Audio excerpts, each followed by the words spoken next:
اسی وجہ سے تو دیکھتے ہیں آپ صلی اللہ علیہ وسلم نے اعلان نبوت فرمایا، کوہ صفا ہے، وہاں پہ جب اعلان فرمایا تو ان میں بہت ساروں میں ایک ابو بکر صدیق مسلمان ہوتے ہیں. تو سب سے پہلے دعوت ہوتی ہے، اور دعوت کے سلسلے میں قبولیت ہوتی ہے کہ اس کو قبول کر لیا گیا، اسلام کے اندر آ گیا. تبھی تو آپ صلی اللہ علیہ وسلم کا پہلا کام دعوت تھی، اور دعوت کے نتیجے میں کیا ہوتا ہے؟ دعوت کے نتیجے میں اگلے مسلمان ہوتے ہیں. دعوت ہوئی تبھی ابو بکر صدیق مسلمان ہوئے. اور جہاد کے تلوار کے نتیجے میں اسلام کو بچایا جاتا ہے، ظلم کو روکا جاتا ہے. تبھی حضرت عمر فاروق جب اسلام لائے ہیں تو عمر فاروق جیسے اسلام لے کر آئے، آپ صلی اللہ علیہ وسلم کو عرض کرنے لگے، یا رسول اللہ یہ چھپ کر کیا کر رہے ہیں؟ کہا یہ اللہ کی عبادت کر رہے ہیں. یا رسول اللہ، عمر فاروق اسلام لائے اور چھپ کے عبادت ہو، آج کعبے میں عبادت ہوگی. صحیح انداز. اس سے پتہ چلا یہ جو نرمی ہوتی ہے دین پھیلاتی ہے دعوت، سختی ہوتی ہے دین بچاتی ہے. اس وجہ سے تلوار، تو تلوار کا معاملہ اور ہوتا ہے، جہاد کا معاملہ، اور اسی طرح دعوت کا معاملہ اور ہے. اب ذرا مکہ کی زبردست قسم کی جو کفار کی طرف سے رسول اللہ صلی اللہ علیہ وسلم اور ان کے ماننے والوں پر جو تکلیف کا معاملہ ہوا، سب سے پہلے حضرت خباب بن ارت ہیں رضی اللہ تعالیٰ عنہ. ان کی مالکہ مشرکہ تھی، ایک عورت ہے جو ان کی مالک ہے اور وہ کافر ہے، مشرک ہے. دن رات ان کو تکلیفوں کی انتہاؤں میں گزارتی تھی. آگ کے انگارے زبردست قسم کے جلائے جاتے تھے. جب وہ پورے کے پورے اپنی انتہا کے زور پہ آتے تھے ان کو لٹا دیا جاتا تھا. حضرت خباب بن ارت مطالبہ کیا ہے؟ صرف یہی ہے کہ تم دین چھوڑ دو. تم اگر اب بھی دین چھوڑتے ہو میں تمہیں یہاں سے اٹھا دیتی ہوں. لیکن بدلے میں کیا بات ہے کہ ہزاروں تکلیفیں سہنے کو تیار ہیں. ایک منہ سے جملہ نکالنا ہے کہ میں نے توحید چھوڑ دیا ہے، میں نے شرک لے لیا ہے، لیکن یہ ہے کہ ان کے لیے جملہ بولنا مشکل ہے اور ان کے لیے انگاروں پہ لیٹنا آسان ہے.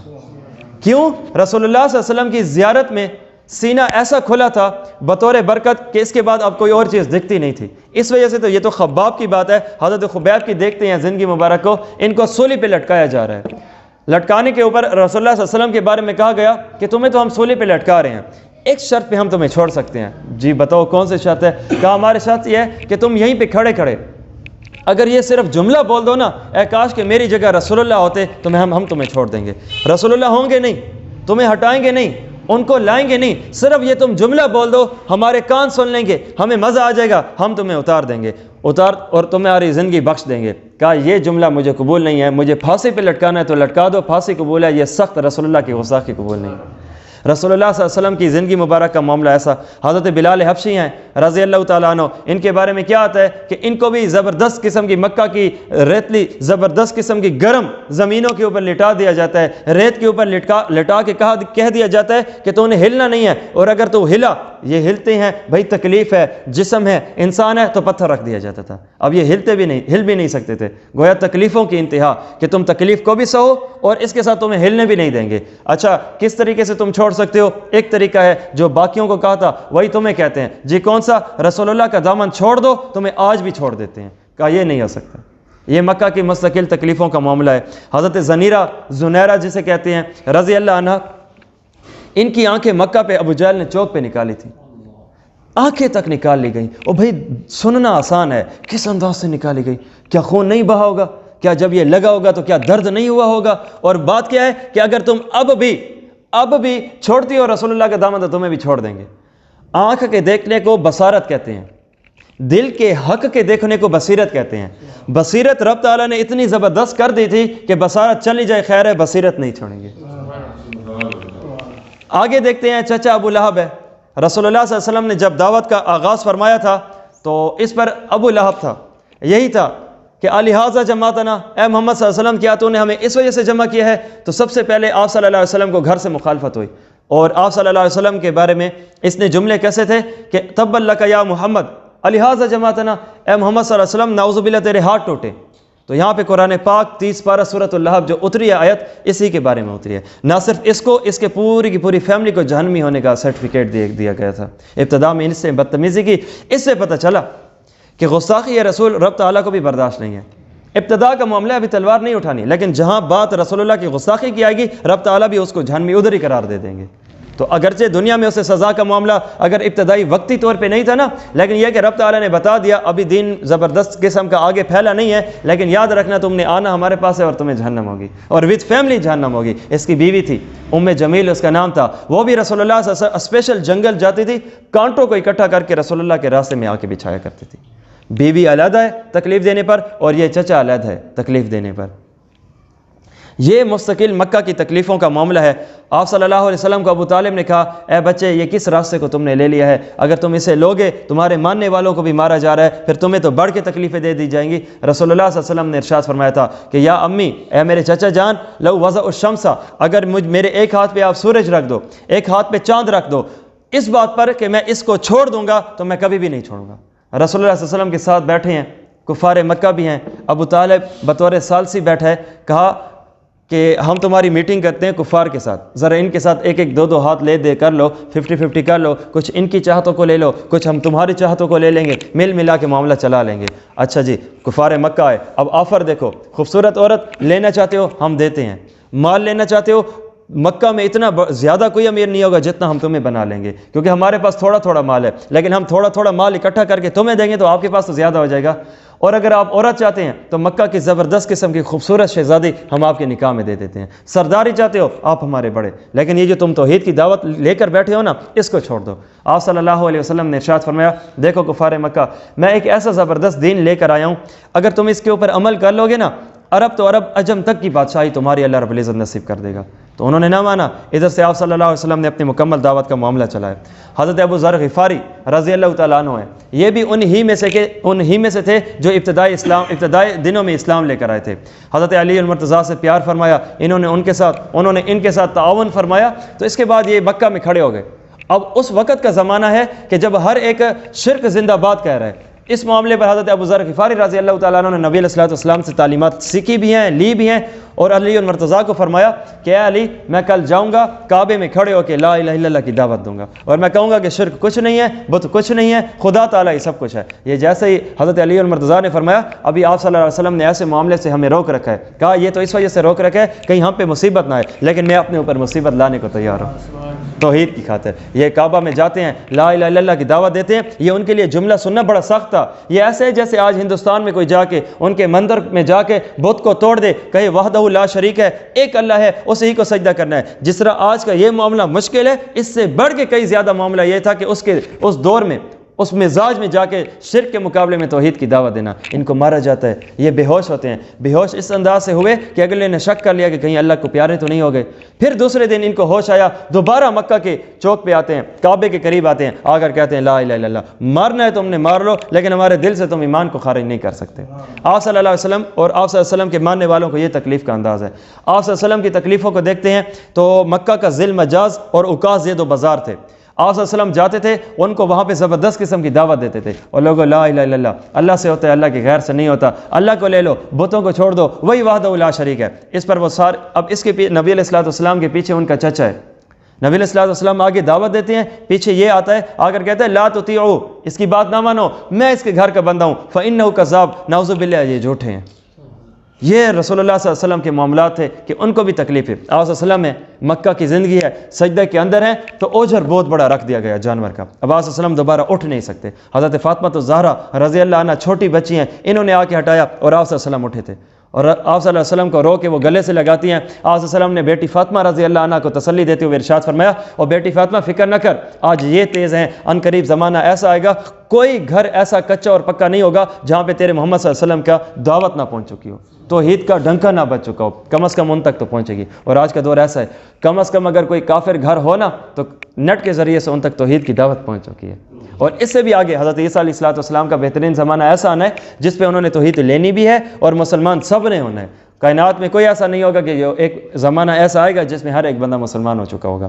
یہ آپ صلی اللہ علیہ وسلم اور آپ صلی اللہ علیہ وسلم کے ماننے والوں کے اوپر تکلیف کا معاملہ۔ اب ذرا ہم دیکھتے ہیں ہجرت کے معاملات۔ ہجرت کے لیے رب تعالیٰ نے کس طرح سفر کو ہموار کر رکھا تھا کہ کیسے اب آسانی کے معاملات پیدا ہوئے۔ سب سے پہلے تو مکہ ہی میں آپ صلی اللہ علیہ وسلم تھے، اور آپ صلی اللہ علیہ وسلم کو الگ الگ انداز، الگ الگ واقعات سے یہ بتایا گیا تھا کہ یا رسول اللہ ان قریب آپ نے ہجرت کرنی ہے۔ سب سے پہلے جب آپ صلی اللہ علیہ وسلم کو نبوت ملی تھی تو یہ گھبرا کر حضرت خدیجۃ الکبریٰ کے پاس آئے تھے کہ خشیت علی نفسی، مجھے میری ذات پہ خوف ہو رہا ہے، کہیں مجھے اللہ اپنے پاس ہی نہ بلا لے، اتنا ڈر لگا ہوا تھا۔ تو حضرت خدیجۃ الکبریٰ نے تسلی بھی دی تھی اور اپنے چچا زاد بھائی ورقہ بن نوفل کے پاس لے کر گئی تھی کہ یا رسول اللہ آپ جو باتیں فرما رہے ہیں تو یہ ایک تورات اور انجیل کے جاننے والے میرے چچا زاد بھائی بھی ہیں، ورقہ بن نوفل اسے کہتے ہیں، ذرا میں آپ کو ان کے پاس لے کر جاتی ہوں، آپ کی باتیں اور ان کی باتیں کچھ نہ کچھ مل رہی ہیں، کیونکہ آپ بھی آسمانی مذہب کے قائل اور وہ بھی۔ جیسے ہی ان کے پاس لے کر جاتے ہیں تو ورقہ بن نوفل بالکل آخری زمانے میں ہیں، اپنی عمر کے انتہا کو ہیں، کمزوری کو ہیں۔ آپ صلی اللہ علیہ وسلم کو فرمایا کہ اے محمد صلی اللہ علیہ وسلم سر بتائیے کیا معاملہ؟ کا غار میں تھا، عبادت کر رہا تھا، ایک فرشتہ نما ایک بندہ آیا، آ کر مجھے کہا کہ اقرا ذرا پڑھیے، اور وہ کیا اقرا، یہ والی آیات ہیں۔ تمام تر معاملات جب بتایا گیا تو کہا واقعی آپ اللہ کے پیغمبر ہیں، جو کعبہ میں مکہ کے قریب آنے والے تھے آخر الزمان آپ ہی ہیں، آپ کو اللہ رب العزت بشارت دے رہے ہیں، ابھی آپ کے اوپر بہت بڑا بوجھ لادا جائے گا، ڈالا جائے گا، آپ نے پوری قوم کی رہنمائی کرنی ہے، آپ نے شرک سے چھڑانا ہے، توحید کی طرف لانا ہے۔ تو اس پر آپ صلی اللہ علیہ وسلم کو وہ ورقہ بن نوفل کر کے کہنے لگے، اے کاش کہ اس وقت میں زندہ ہوتا، اے کاش کہ اس وقت میں زور میں ہوتا کہ جب آپ کو آپ کی قوم یہاں سے نکالے گی۔ نبی علیہ الصلوۃ والسلام ایسے ہی حیران ہو کے کہتے ہیں او مخرجیہ، کیا وہ مجھے بھی نکالیں گے؟ تو نبی علیہ الصلوۃ والسلام کو فرمایا گیا جی ہاں یا رسول اللہ، آپ کو نکالیں گے اور اسی توحید کی دعوت کی خاطر نکالیں گے۔ اور کل ہم بھی یہ بات پڑھ چکے ہیں، معراج کے موقع پر آپ صلی اللہ علیہ وسلم جب سب سے پہلے اسراء کے طور پہ جب کعبے سے نکلتے ہیں، پہلا اسٹیشن کون سا تھا؟ یثرب تھا، اور یہاں پہ 2 رکعت نماز نفل پڑھائے گئے تھے، اور اس کے ساتھ آپ صلی اللہ علیہ وسلم کو ارشاد فرمایا گیا تھا یا رسول اللہ آپ نے یہاں پر آنا ہے، آپ نے یہیں پہ ہجرت کرنی ہے۔ تو جائے ہجرت سے پہلے بتائی گئی تھی۔ تو یہ تمام تر واقعات و حالات ہیں جس کا آپ صلی اللہ علیہ وسلم کو بتایا گیا تھا۔ یہ ابتدائی چند ایک معاملات ہیں۔ تو آپ صلی اللہ علیہ وسلم ہجرت سے 3 سال پہلے میں آپ کو لے کر چلتا ہوں، ابھی سن 11 نبوی ہے، 13 نبوی آخری سال ہے جس سے آپ صلی اللہ علیہ وسلم نے مکہ سے مدینہ جانا ہے۔ یہ 11 نبوی میں ایسا معاملہ ہوتا ہے کہ حج کا موسم ہے۔ آپ صلی اللہ علیہ وسلم حضرت علی المرتضیٰ، حضرت ابو بکر صدیق کو مینا کی گھاٹی میں رات کے وقت لے کر جاتے ہیں اور کہتے ہیں کہ یہ جتنے بھی افراد آئے ہوئے ہیں باہر سے، چلو میں ان کو تھوڑی سی دعوت دے دیتا ہوں۔ چونکہ مکہ کا زمانہ ایسا تھا آپ صلی اللہ علیہ وسلم ان میں ہیں پر ایمان کوئی نہیں لا رہا، مدینہ کا معاملہ ایسا تھا ابھی آپ صلی اللہ علیہ وسلم ہجرت کر کے گئے نہیں تھے کہ کتنے افراد ایسے ہی تھے جو اللہ کے دین کے اندر آ چکے تھے، توحید کو وہ قبول کر چکے تھے۔ یہاں پہ خزرج کے لوگ تھے، افراد تعداد میں 6، وہ مسلمان ہو گئے تھے۔ آپ صلی اللہ علیہ وسلم مینا کی گھاٹی ہے، رات کا وقت ہے، وہ افراد حج کے موسم میں آئے ہوئے ہیں۔ تو آپ صلی اللہ علیہ وسلم نے ارشاد فرمایا تم من انتم، تم کون ہو؟ من الخزرج، ہم خزرج کے ہیں۔ تو آپ صلی اللہ علیہ وسلم نے ارشاد فرمایا کیا یہ بات مناسب نہیں ہے کہ ہم دو یہاں پہ بیٹھ جائیں اور آپس میں بیٹھ کے کچھ اللہ رسول کی بات کر لیں، کچھ اسلام کی دعوت کی بات کر لی جائے؟ جی کون سا اسلام، کون سی دعوت، ذرا بیٹھیے۔ آپ صلی اللہ علیہ وسلم نے قرآن پاک کی تلاوت کی تو سارے کے سارے دلوں کے اوپر وہ کاری ضرب لگتی ہے، دل نرم ہوتے ہیں۔ اے محمد صلی اللہ علیہ وسلم آپ کے دین میں آنے کا طریقہ کیا ہے وہ بتائیے، اور وہ سارے کے سارے کلمہ پڑھ کے مسلمان ہو جاتے ہیں۔ یہ ابتدا میں وہ 6 افراد تھے جنہوں نے جا کر مسلمان ہو کر مدینے میں جا کے دعوت کا معاملہ چلایا تھا۔ سب سے پہلے اسد بن زرارہ، یہ بالکل انتہائی کم سن بچے تھے جو اسلام لے کر آئے تھے، یہ قبیلہ بنی نجار کے تھے۔ دوسرے حارث بن عبداللہ بن ریاب تھے، یہ قبیلہ بنی عبد تیم کے تھے، غنم کے تھے۔ تیسرے عقبہ بن عامر بن تابی رضی اللہ عنہ تھے، یہ قبیلہ بنی حرام بن کعب کے تھے۔ چوتھا قطبہ بن عامر بن حدیدہ تھے، یہ قبیلہ بنی سلمہ کے تھے۔ 5ویں نمبر پہ جو اسلام لے کر آئے رافع بن مالک بن عجلان، یہ قبیلہ بنی زریق کے تھے۔ آگے 6 نمبر کے صحابی رسول جو بنے وہ اوف بن حارث بن رفاعہ ابن افرا، یہ قبیلہ بنی نجار کے تھے رضی اللہ عنہم۔ نبی علیہ الصلوۃ والسلام نے ان کو دعوت دی، یہ سارے کے سارے مسلمان ہو جاتے ہیں۔ اس پر حضرت علی المرتضیٰ رضی اللہ تعالیٰ عنہ بھی خوش ہوتے ہیں، ابو بکر صدیق بھی خوش ہوتے ہیں۔ یہ معاملہ رحمۃ للعالمین صفحہ نمبر 84 جلد نمبر 1 کے تحت یہ بات لکھی ہوئی ہے۔ یہ وہ افراد ہیں جو مسلمان ہوتے ہیں، مسلمان ہو کے یا صلاح ہمارے لیے کیا حکم، ابھی لوٹ جاؤ، ابھی کوئی مزید کوئی معاملہ نہ چلانا، خاموشی سے معاملات چلاؤ، اور مدینے چونکہ تم حج کر چکے ہو ابھی تم اپنے مدینے میں چلے جاؤ، خاموشی سے دوبارہ اگلے سال آنا۔ یہ معاملہ ایسے ہی چلتا ہے۔ تو آپ صلی اللہ علیہ وسلم، اچھا آپ کو پتہ ہو کہ یہ افراد اسلام کیوں لے کر آئے تھے؟ آپ صلی اللہ علیہ وسلم نے جب ان کو دعوت دی نا، یہ چونکہ یہ مشرک تھے مدینے کے اندر رہنے والے، تو یہ آپس میں باتیں کرنے لگے، ارے یہ تو آپ صلی اللہ علیہ وسلم کی دعوت ہے، ہم مدینہ میں رہتے ہیں، آپ حضرت یہاں پہ تشریف لے آئیے، یہ باہر والے ساتھی ذرا اندر تشریف لے آئیں، اندر آ جائیے، یہ آپ کو سننے میں بھی آسانی ہوگی اور مجھے آپ کی زیارت کرنے میں بھی آسانی ہوگی، جزاکم اللہ خیرا، یہاں پہ تشریف لے آئیے، جزاک اللہ۔ تو یہاں پہ جب یہ سارے کے سارے ساتھی مسلمان ہوتے ہیں نا، یہ پہلے آپس میں بات کرتے ہیں، بات کرنے میں کہتے ہیں کہ دیکھو ہم مدینے کے رہنے والے ہیں اور مدینے میں یہودی بھی رہتے ہیں، ہم لوگ بھی رہتے ہیں، ہم مشرکین جب بھی یہود کے اوپر حملہ کریں ان کو ستاتے تھے تو وہ یہ کہتے تھے کہ ان قریب آخر الزمان نبی صلی اللہ علیہ وسلم تشریف لانے لگے ہیں، جب وہ لے کر وہ جب آ جائیں گے ہم ان کے ساتھ ہو کر مسلمان ہو جائیں گے اور پھر آپ کے خلاف جہاد کریں گے۔ تو یہ مشرکین نے مکہ کے یہ مدینہ کے لوگ کہنے لگے خزرج کے کہ آپ صلی اللہ علیہ وسلم یہ وہی ہیں تو اس کا مطلب یہ ہے کہ یہ کیا ان پر یہودی لوگ ایمان لے کر آئیں گے، ہم ہی پہلے ایمان لے کر آ جاتے ہیں۔ تو یہی وہ وجہ بنی تھی کہ آپ صلی اللہ علیہ وسلم کی وہ اسلام لے کر آ گئے تھے۔ چلو یہاں پہ تو سارا کا سارا معاملہ ہو گیا۔ مدینے میں جو قبائل ہیں وہ مشرکین کے بھی رہتے تھے اور اسی طرح یہودیوں کے بھی رہتے تھے۔ مشرکین کے بہت دو بڑے قبائل تھے، ایک کا نام اوس تھا، ایک کا نام خزرج تھا، اور یہ جو مسلمان ہوئے تھے یہ خزرج کے 6 افراد تھے۔ اور جو یہودیوں کے زبردست قسم کے قبائل تھے وہ ایک بنو قریظہ تھا، بنو قینقاع تھا اور بنو نذیر تھا۔ یہ جو یہودی لوگ مدینے میں تھے یہ مغلوب تھے، یہ کم تھے، تو ان کے اوپر جن کا ہاتھ چلتا تھا وہ مشرکین کا تھا۔ تعداد قبائل میں 2 تھے مشرکین کے، لیکن ان کے اوپر حاوی تھے، تبھی یہ ان کے ساتھ جب بدماشیاں کرتے تھے تو وہ ان کو بطور تسلی کہتے تھے آخر الزمان آئیں گے، ہم ان کے ساتھ ہوں گے، ان کا کلمہ پڑھیں گے اور ان کے ساتھ ہو کر ہم نے تمہارے خلاف جہاد کرنا ہے۔ اور یہ 6 افرادوں نے یہ سوچا دیکھو آپ صلی اللہ علیہ وسلم پہ وہ یہودی ایمان لے کر آئیں گے، اس سے پہلے بہتر ہے کہ ہم ہی لے کر آئیں۔ تو وہ یہودیوں کی دعوت کی بنیاد پہ یہ مسلمان ہو گئے تھے۔ یہ سارا کا سارا معاملہ ایسے ہی چلتا ہے۔ تو یہ بھی ایک خیر کی بات ہے کہ آپ صلی اللہ علیہ وسلم مکہ میں ہیں پر ایمان کوئی نہیں لا زیادہ، لیکن آپ صلی اللہ علیہ وسلم مدینے میں نہیں ہیں، وہ یہاں پہ آئے، تھوڑی سی دعوت پہ بھی وہ مسلمان ہو گئے تھے۔ تو یہ سن 1190 کی بات ہے، یہ 6 افراد مسلمان ہو کر دوبارہ مدینے چلے جاتے ہیں۔ اب دوبارہ سن 1290 میں حج کا موسم آتا ہے، یہی 6 افراد ہیں جو مسلمان ہو کر آئے تھے اور سال میں محنت کر کے یہ 6 12 ہو چکے تھے اور 12 ہو کر یہ لوٹے ہیں۔ تو آپ صلی اللہ علیہ وسلم کو دوبارہ عرض کرنے لگے یا رسول اللہ پورے سال میں ہم نے محنت کی ہے، یہ 6 افراد مسلمان ہوئے ہیں، 6 افراد 1190 میں ہم خود مسلمان ہوئے تھے اور یہ 6 مزید ہیں یہ ہماری دعوت پہ مسلمان ہوئے ہیں، 6 آپ نے مسلمان کیے اور جو مزید 6 تھے وہ ہم نے مسلمان کیے، یہ اب آ چکے ہیں۔ یا رسول اللہ ہم آپ سے بات کرنا چاہتے ہیں۔ اب مکہ کا ہر ایک دشمن نبی علیہ السلام کو دیکھنے میں ہے۔ یہاں پہ آپ صلی اللہ علیہ وسلم نے ارشاد فرمایا ابھی نہیں، رات میں آنا، آدھی رات کو اکٹھے ہوں گے، باتیں کریں گے، ترتیب چلائیں گے، تو ترتیب چلانے کے بعد جو معاملہ ہوگا آگے دیکھیں گے۔ تو آدھی رات کو ملنے کا موقع بنتا ہے۔ مینا کی ایک گھاٹی ہے جس کا نام ہے عقبہ، یہاں پہ آپ صلی اللہ علیہ وسلم سن 1290 ہے، یہ 12 جو افراد ہیں آدھی رات کو ملتے ہیں۔ آپ صلی اللہ علیہ وسلم کو عرض کرتے ہیں یا رسول اللہ ہم آپ پر ایمان لائے ہیں، آپ کے ساتھ بیعت کرنا چاہتے ہیں، مزید جو بھی اصلاحی باتیں ہیں آپ ہمیں بتائیے۔ تو اس وقت کو اور اس جگہ کو ہم بیعت عقبہ اولیٰ کہتے ہیں۔ بیعت تو اس وجہ سے کہ آدھی رات کو ان 12 افراد نے رسول اللہ صلی اللہ علیہ وسلم کے ہاتھ پہ بیعت کی تھی، اور عقبہ اس وجہ سے کیونکہ عقبہ کی گھاٹی میں تھے، اور اولیٰ کہتے ہیں اول کو، پہلے کو، چونکہ ابتدا میں سن 1290 میں آ کے انہوں نے مسلمان ہو کے بیعت کی تھی، اس وجہ سے ہم ان کو بیعت عقبہ اولیٰ کہتے ہیں۔ یہاں پہ قرآن پاک کی سورۃ الممتحنہ آیت نمبر 12 کے تحت بیعت النساء کے الفاظ ہیں جو آپ صلی اللہ علیہ وسلم نے ان کو ارشاد فرمایا تھا کہ تم میرے ساتھ اس زبان پہ، اس معاملات پہ بیعت کرو، چوری نہیں کرو گے، زنا نہیں کرو گے، ڈاکہ زنی نہیں کرو گے، 2 نمبری نہیں کرو گے، اور اپنے ہاتھ اور پیروں سے اپنے ہی بہتان اور الزام تراشی کا معاملہ نہیں کرو گے، اور اسی طرح ظلم نہیں کرو گے، اور اس سے سب سے بڑی بات یہ ہے کہ تم نے شرک نہیں کرنا۔ یہ ایسے معاملات تم اگر چلاؤ گے تو تم میرے ساتھ رہو گے، یہ یا رسول اللہ ایسا ہی معاملہ۔ اب یہاں پہ آپ صلی اللہ علیہ وسلم کو عرض کرتے ہیں یا رسول اللہ اس طرح ہے کہ اب ہم دوبارہ مدینے تو جا رہے ہیں، آپ نے چونکہ فرما دیا ہے کہ یہاں پہ نہیں، موسم حج ختم ہو رہا ہے، تم واپس چلے جاؤ، تو ہم بھی یہاں پہ کمزور ہیں، تو وہاں پہ تم بھی کمزور ہو کہ تم بھی مجھے نہیں لے جا سکتے، تو اس طرح ہے یا رسول اللہ ہمارے ساتھ آپ کوئی مکہ کا کوئی صحابی جو معلم ہو، زبردست قسم کا بندہ ہو، جو عالم دین ہو، آپ ذرا بھیج دیجئے تاکہ ہم بھی دعوت دیں گے، وہ بھی مل کر دعوت دیں گے۔ تو آپ صلی اللہ علیہ یہ کس نے کہا تھا؟ اسد بن زرارہ، 1190 میں سب سے پہلے کم سن جو بچہ 6 میں سے ایک تھا، یہ مسلمان ہو کر کہتا ہے تو یا رسول اللہ اس طرح ہے کوئی ہمارے ساتھ بندہ لگا دیجئے۔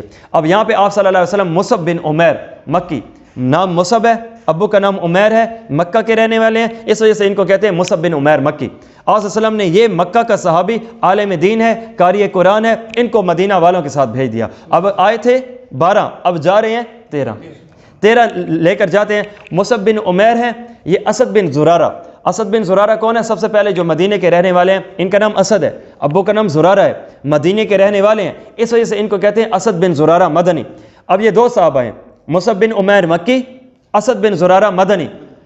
یہ جو مکے کے مصعب بن عمیر ہے یہ مدینے میں جا کے اسد بن زرارہ کے گھر میں رہتے ہیں، اور انہوں نے کیا زبردست قسم کی توحید کی مدینے میں دعوت دی تھی۔ ہر ایک گھر میں اگر کوئی بندہ مسلمان نہیں ہوا تھا نا تو کم از کم ہر ایک گھر میں توحید کی دعوت جا چکی تھی۔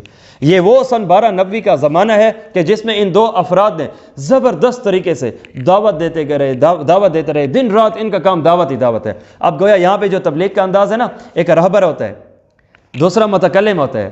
مصعب بن عمیر مکی یہ دائی تھے، یہ متکلم تھے۔ اسد بن زرارہ مدنی، یہ مدینے کے تھے، یہ کون سے تھے؟ یہ رہبر تھے۔ یہ بتاتے چلے گئے کہ دیکھو یہ فلاں قبیلے کا ہے، مدینے میں یہ فلاں بندہ ہے، یہ فلاں بندہ ہے، تم نے اس کو دعوت دینی ہے، تم نے اس کو معاملہ چلانا ہے۔ تو یہاں پہ سب سے پہلے بہت ساری دعوتوں کے بعد جو بڑے پیمانے پہ انہوں نے دعوت دی ہے نا، مدینے کا ایک محلہ ہے قبیلہ بنی عبد اشہل، یہاں پہ بیٹھے ہیں۔ یہاں پہ اس محلے میں مدینے کے دو بڑے سردار ہیں۔ یہ دونوں سردار، ایک کا نام ہے سعد بن معاذ، دوسرے کا نام ہے اسید بن حضیر رضی اللہ عنہم اجمعین۔ سعد بن معاذ کہتا ہے اسید بن حضیر کو کہ دیکھو یہ جو دو بندے ہیں نا، ایک اسد بن زرارہ ہے اور دوسرے مسلم بن عمیر ہے، یہ ہمارے نوجوانوں کو اپنے اصل دین شرک سے ہٹا کے کوئی نئی دین کی دعوت دے رہے ہیں، پتہ نہیں کیا معاملہ ہے۔ اے اسید، تم ان کے پاس جاؤ اور ان کو جا کر روکو۔ مجھ سعد کا یہ جو خالہ زاد بھائی ہے، یہ اسد بن زرارہ ہے، اگر میں نے اس کو روکا نا تو ہماری خاندانی جنگ کا معاملہ ہو جائے گا، اس وجہ سے تم ان کو عزت سے جا کے سمجھاؤ۔ اگر یہ سمجھ گئے تو ٹھیک ہے، وگرنہ پھر میں بھی تلوار لے کر آ رہا ہوں۔ تو حضرت سعد بن معاذ یہاں پہ بیٹھے، وہ وہاں پہ بیٹھے تھے، تو حضرت اسد بن زرارہ ہیں اور مصعب بن عمیر ہے، یہ یہاں پہ بیٹھے ہیں۔ تو انہوں نے، اسد بن زرارہ نے کہا، اے مصعب، یہ اسید آ رہا ہے، اللہ نے اسے بڑی عقل دی ہے اور یہ اپنے قبیلے کا سردار ہے، صحیح معنوں میں اگر تم نے اسے دعوت دے دی، اسے تم نے اللہ کے دین کے اندر لے کر آ گئے نا، قسم خدا کی اس کا اسلام قبول کرنا آدھے مدینے کا اسلام قبول کرنا ہوگا۔ تو یہاں پہ ایسا معاملہ چلتا ہے کہ یہ اسید تلوار لے کر آئے اور بڑے عجیب انداز سے بدتمیزانہ لہجے سے کہنے لگے کہ یہ تم کس چیز کی دعوت دے رہے ہو؟ ایسی دعوتیں تو نہیں ہوتی، تم ہمارے بچوں کو ورغلا رہے ہو، معاملہ خراب کر رہے ہو، توحید سے شرک کی طرف لے کر جا رہے ہو، ہم یہ ایسا نہیں ہونے دیں گے۔ حضرت مصعب بن عمیر رضی اللہ تعالیٰ عنہ، قابلیت کا ہونا اور ہے، اظہار قابلیت کا ہونا اور ہے۔ ایک علم تھے، عالم تھے، قاری اور قاری قرآن بھی تھے، ساتھ پہ مزیدار قسم کی بات سن کر کہنے لگے، اے حسین، اس طرح ہے، یہ غصہ کس بات کا؟ مناسب سمجھو تو یہاں پہ بیٹھ جاؤ، دو ہی باتیں ہیں، تم ہمیں بات سے روکنے کے لیے آ رہے ہو نا، اگر بات ہماری سن لو، بری لگی اٹھ جائیں گے، اور اگر اچھی لگی نا قبول بھی کر لینا۔ حضرت اسید کا اسی انداز سے غصہ ادھر ہی ختم ہو جاتا ہے، واہ کیا عقل کی بات کیا، کیونکہ وہ عقل پسند تھے، وہ غصہ پسند نہیں تھے، تو چونکہ اپنے مذہب پہ بات برداشت نہیں کر سکتے تھے نا، اس وجہ سے انہوں نے یہ بات کی تھی۔ اسید بیٹھ جاتے ہیں، مصعب نے کیا خوبصورت انداز سے دعوت دی، قرآن پاک کی تلاوت جو نبی علیہ الصلوۃ والسلام کے اوپر اتری، آیات ان کی تلاوت کی۔ جیسے یہاں پہ یہ تلاوت اور دعوت سے چپ ہوتے ہیں نا، تو اسید کہتا ہے تمہارے اسلام میں آنے کا طریقہ کیا ہے، وہی بتاؤ، مجھے مسلمان کرو۔ یہ مسلمان ہوتے، بڑا زبردست قسم کا یہ ماحول تھا۔ تو اس کے بعد یہ واپس چلا جاتا ہے، واپس جا کر اب اسید رضی اللہ تعالیٰ عنہ کو تو معاذ نے بھیجا تھا نا، حضرت سعد بن معاذ نے بھیجا ہے۔ اب اگر یہ ڈائریکٹ اس کو جا کے کہتا کہ میں مسلمان ہو چکا ہوں، وہ تو مسلمانوں کو پسند نہیں کر رہا، ابھی تک تو اسید بھی مسلمانوں کو پسند نہیں کر رہے تھے، تو انہوں نے ایسے سمجھدارانہ انداز سے جا کر بات کی ہے کہ تاکہ ان کو ایک اشتعال ہو، یہ غصے میں آئیں اور انہی کے پاس پہنچیں۔ اور وہاں سے جیسے ہی اسید جانے لگے، آگے سعد بن معاذ بیٹھا ہے، سعد بن معاذ کہتا ہے یہ اسید گیا کسی اور چہرے سے ہے، آیا کسی اور چہرے سے ہے۔ ابھی یہ سعد کو ابھی اس کو پتہ نہیں چلا کہ مسلمان ہے، لیکن اندازہ لگا لیا ہے۔ اور یاد رکھنا، مسلمان کا جسم اور کافر کے جسم میں فرق ہے، تبھی تو ابھی تک مشرک تھے تو ان کے جسم کو کوئی اور محسوس کر رہے تھے، اب یہ مسلمان ایمان لا چکے ہیں نا، اب ان کا جسم کچھ اور محسوس ہو رہا ہے۔ وہ جیسے مشکات شریف کی روایت ہے، اللہ کے پاک پیغمبر صلی اللہ علیہ وسلم ارشاد فرماتے ہیں نا کہ مسلمان اور جسم کے کافر کے جسم میں فرق ہے۔ یا رسول اللہ، وہ کیسے؟ مومن ایک آنت سے کھاتا ہے، پیٹ بھر جاتا ہے، کافر 7 آنتوں سے کھاتا ہے، جہاں پہ وہ زیادہ کھا کے اس کو صحت ملتی ہے نا، مومن تھوڑا کھا کے صحت لے لیتا ہے۔ صحیح ہے؟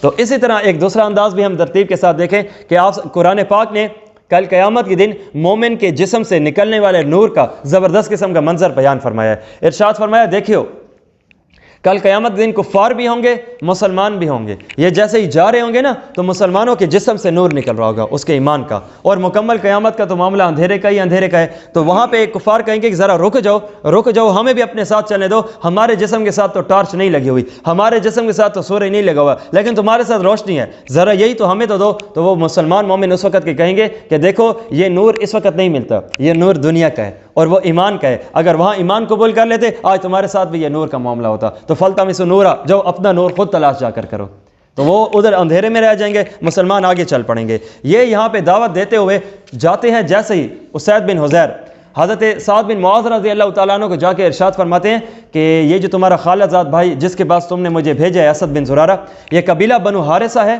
وہ بھی مدینے کا ہے، تمہارے خالہ زاد بھائی پہ حملہ کرنا چاہتا ہے، اسے قتل کرنا چاہتا ہے۔ تو اب بات قوم پہ آ گئی نا، تو اس نے تلوار اٹھائی، کہا یہ میرا چچا خالہ زاد بھائی ہے، اس کو اگر کچھ ہوگا تو میں تلوار اٹھاؤں گا۔ اور اسی انداز سے تلوار کو لے کر حضرت اسید بن حضیر کے پاس جاتے ہیں اور اس پہ اپنا غصہ کا بھی اظہار کرتے ہیں کہ تمہیں کیا ہو گیا، تم یہ کس دین کی طرف دعوت دے رہے ہو؟ تو حضرت سعد بن معاذ کو وہی حضرت مصعب بن عمیر نے کہا، حضرت مصعب بن عمیر کو اسد نے کہا کہ دیکھو یہ اسید بن حذیر سے بھی سمجھدار ہے، اگر یہ اسلام لے کر آیا تو پورا مدینہ بھی ممکن ہے کہ اسلام لے کر آ سکتا ہے۔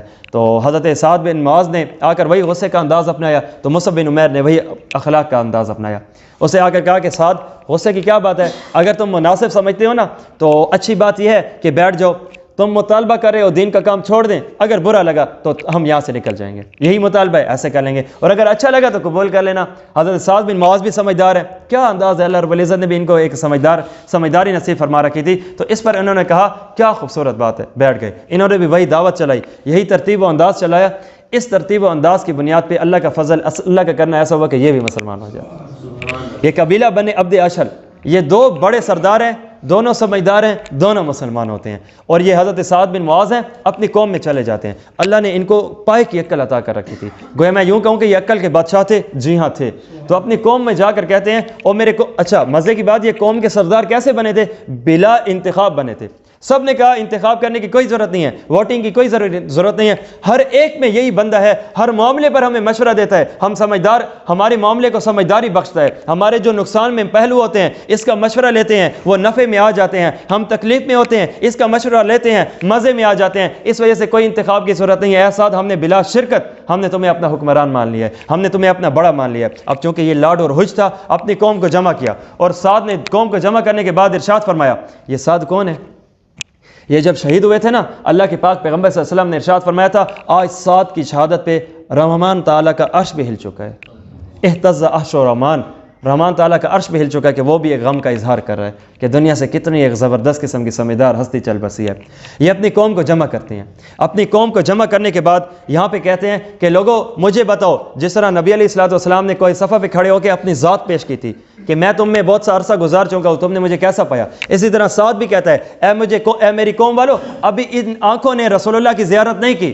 ایسی سمجھداری اتر چکی ہے، صحابی رسول کو دیکھ کے مسلمان ہوئے ہیں، اس کی دعوت کو دیکھ کے مسلمان ہوئے ہیں، اللہ نے وہ پائے کی عقل عطا کی ہے کہ انتہا کی ہے۔ قوم کو جمع کر کے ارشاد فرمایا، او میری قوم والو، تم مجھے ذرا بتاؤ میں تم میں کیسا ہوں؟ تو انہوں نے تمام تر لوگوں نے اکٹھا ہو کے کہا، آپ ہم میں سمجھدار ہو، آپ ایسے بہترین ہو، اگر ہماری عقل ایک طرف کی ہو، آپ کی عقل ایک طرف کی ہو، سارے معاملات چھوڑ کے ہم نے آپ کی عقل کو فالو کرنا ہے۔ آپ کیا دیکھتے نہیں ہیں، ہم نے بغیر کسی معاملے، بغیر کسی مقابلے کے آپ ہی کو اپنا بڑا اور زبردست قسم کا رہنما مانا ہے۔ کہا اتنا سمجھدار سمجھتے ہو نا، تو پھر میری طرف سے تم کو حکم یہ ہے کہ تم میں سے ہر ایک بندے سے میں اس وقت تک میرا بولنا حرام ہے جب تک کہ تم میں سے کوئی بندہ مسلمان نہ ہو جائے۔ تو شام ہونے سے پہلے ان کا پورا کا پورا قبیلہ مسلمان ہو چکا تھا ایک ان کی بات پر۔ اور پھر آگے کیا، ایک بندہ تھا ان کی قوم کا جن کا نام اسیرم تھا، یہ مسلمان نہیں ہوئے تھے۔ انہوں نے کہا تھا کہ پتہ نہیں کون سے نبی ہیں، ابھی تو نبی کو سن رہے ہیں، نبی کو دیکھا تو ہے نہیں، نبی کا سننے کا معاملہ اور ہوتا ہے، نبی کے دیکھنے کا معاملہ اور ہوتا ہے، اس وجہ سے ابھی مجھے تسلی نہیں ہوئی۔ وہ جو مکہ کی ایک زبردست قسم کی عورت تھی، وہ اپنے بتوں سے محبت کرنے کی وجہ سے رسول اللہ کی دعوت سے تنگ ہو کر ابھی رسول اللہ صلی اللہ علیہ وسلم کو دیکھا نہیں تھا، تو اپنا سارا کا سارا سامان اور گٹھڑی لے کر باہر جا رہی ہے۔ نبی علیہ الصلوۃ والسلام نے دیکھا بڑھیا ہے، کمزور ہے، وزن اٹھائے ہوئے ہے، تو ان کو کہا کہ دیکھو میں تمہارا سامان اٹھا کے لے جاتا ہوں۔ کہاں جانا ہے؟ بھئی مکہ شہر سے باہر جانا ہے۔ اچھا جی باہر جانا ہے، تو نبی علیہ الصلوۃ والسلام مکہ کے ہو کر ان کے ساتھ ان کے معاملے چلائے۔ آگے جیسے ہی مکہ سٹی سے باہر چھوڑا تو یہاں پہ اس عورت نے کہا کہ اب تمہاری اجرت کتنی ہے، تمہاری مزدوری کتنی ہے؟ وہ رسول اللہ صلی اللہ علیہ وسلم کو جانتی نہیں تھی، تو آپ صلی اللہ علیہ وسلم نے فرمایا دیکھو ہماری اجرتیں نہیں ہوا کرتی، ہم اللہ کے لیے کام کرتے ہیں، تم کمزور تھی، تمہارا وزن اٹھایا، تمہیں دور تک لے کر گئے ہیں، اس وجہ سے میں تم سے کوئی معاملہ نہیں چاہتا۔ تو اس عورت نے کہا کیونکہ تم نے میرے ساتھ بھلائی کی ہے، وزن تھا زیادہ، میں جا رہی ہوں مکہ سٹی سے باہر، تو تم نے میرے ساتھ اچھائی کی ہے وزن اٹھا کے، میں بھی تمہارے ساتھ ایک اچھائی کرتی ہوں، ایک اچھی نصیحت کر کے۔ مکہ میں محمد نامی ایک شخص آئے ہوئے ہیں اور وہ سارے لوگوں کو خراب کر رہے ہیں اور سب کو اپنے باپ دادا کے دین شرک سے ہٹا کر توحید پہ لا رہے ہیں، تو فلہذا اس کی بات نہ ماننا۔ تو نبی علیہ الصلوۃ والسلام کو خود وہ عورت کہہ رہی ہے، کیونکہ وہ عورت نبی علیہ السلام کو نہیں جانتی۔ نبی علیہ الصلوۃ والسلام نے بزبان حال گویا یوں کہ اما جان آپ نے اس کو سنا ہے یا ان کے بارے میں سنا ہے؟ کیا ان کو دیکھا ہے؟ کہا نہیں دیکھا تو نہیں ہے، ان کے بارے میں سنا ہے کہ سارے لوگ ان کو دیکھ کے مسلمان ہو جاتے ہیں، کب کوئی ان کی باتوں سے، کوئی ان کے انداز سے۔ کہا آپ کو پتہ ہے وہی محمد صلی اللہ علیہ وسلم میں ہی ہوں۔ تو ایسے منہ سے ان کی چیخ نکلی، آنکھوں سے آنسو بہے۔ کہا جس زور سے تم گٹھڑی لے کر مجھے باہر لے کر جا رہے تھے نا، اسی محبت سے اب اندر لے کر ہو، اس ہی سے تو بچ کے باہر جا رہی تھی۔ تو آپ صلی اللہ علیہ وسلم کے دیکھنے کا معاملہ تو اور ہوتا ہے نا۔ یہاں پر وہ دوبارہ جب عورت واپس آتی ہے مسلمان، تو حضرت اسیرہ رضی اللہ عنہ کی بات، تو وہ مسلمان نہیں ہوئے تھے، یہ غزوہ احد کے موقع پہ مسلمان ہوئے تھے، اور جیسے ہی مسلمان ہوتے ہیں جنگ کا معاملہ چلتا ہے ادھر ہی شہید ہو جاتے ہیں۔ حضرت ابو ہریرہ رضی اللہ تعالیٰ عنہ انہی کے بارے میں کہا کرتے تھے بطور پہیلی، باقی صحابہ سے پوچھا کرتے تھے کہ او لوگوں ذرا بتاؤ ایک ایسا شخص جس کا اسلام میں آنا عرصہ تھوڑا سا، نیکی کچھ نہیں، اسلام لائے، کلمہ پڑھا، جہاد کیا، اللہ کو پیارے ہو گئے، کہ اگر ان کا عمل دیکھو تو بہت کو تھوڑا، اجر دیکھو تو بہت زیادہ، وہ شخص کون ہے؟ سارے صحابہ بیک زبان ہو کے کہتے تھے وہ حضرت اسیرہ میں۔ تو گویا حضرت سعد بن معاذ کی ایک بات پہ سارے کے سارے لوگوں نے اسلام کو قبول کر لیا تھا۔ اللہ رب العزت نے ان کو زبردست قسم کی ترتیب اور عقل عطا فرما رکھی تھی۔ اب یہ 12 نبی بھی ختم ہو جاتا ہے، اب دوبارہ یہ موسم حج ہے، اب وہ جو 12 افراد تھے نا وہ 75 ہو چکے ہیں انہی کی 1 سال کی محنت کے اندر۔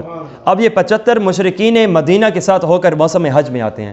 اب نہیں پتہ لوگوں کو، مدینہ کے مشرکوں کو، کہ یہ سارے کے سارے مسلمان بھی ہو چکے ہیں، جو مسلمان ہوا کلمہ قبول کیا اور اپنے دل کے اندر ہی رکھا، مزید زیادہ اظہار نہیں کیا۔ اب یہ اللہ رب العزت ہجرت کی ہموار راہ بھی ہموار کر رہے ہیں، اور رسول اللہ صلی اللہ علیہ وسلم ابھی مدینے میں قدم رکھیں گے نہیں کہ بہت سارے افراد رسول اللہ صلی اللہ علیہ وسلم کے غلام بن چکے ہوں گے۔ وہ جو پروٹوکول دیا گیا تھا کہ طلع البدر علینا، اسی موقع کے بعد کی بات ہے۔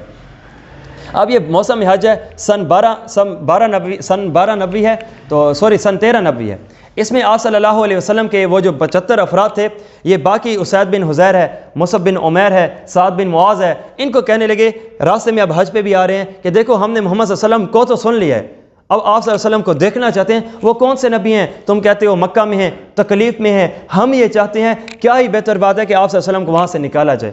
مکہ کے اندر اگر کھلے عام دعوت نہیں ہے تو پھر ہم نبی علیہ الصلوۃ والسلام کو قبول کرنا چاہتے ہیں، اور ان کو ہم مدینے میں لائیں گے اور مکمل پروٹوکول دیں گے، صحیح معنوں میں ان کی مدد کریں گے۔ یہ ان کی سوچیں ہیں، یہ ان کے معاملات ہیں۔ جیسے یہ پورے مدینے کے اندر مکہ کے اندر آتے ہیں موسم حج کے اندر، تو آپ صلی اللہ علیہ وسلم سے دوبارہ ملاقات، تو آپ صلی اللہ علیہ وسلم نے دوبارہ وہی بات کی کہ جس طرح دیکھو بیعت عقبہ اولا ہوئی تھی، سن 12 نبی تھے، ہم نے مینا کی عقبہ کی گھاٹی میں جا کے بیعت کی تھی، اکٹھے ہوئے تھے، آدھی رات کا وقت تھا، آج بھی ایسا کریں گے۔ تو تم میں سے ہر ایک بندہ علیحدہ علیحدہ ہو کر آئے گا، آدھی رات میں آئے گا، مینا کی گھاٹی کے عقبہ کے اندر آ جائے گا، ادھر ہی بیٹھ کے بات کریں گے۔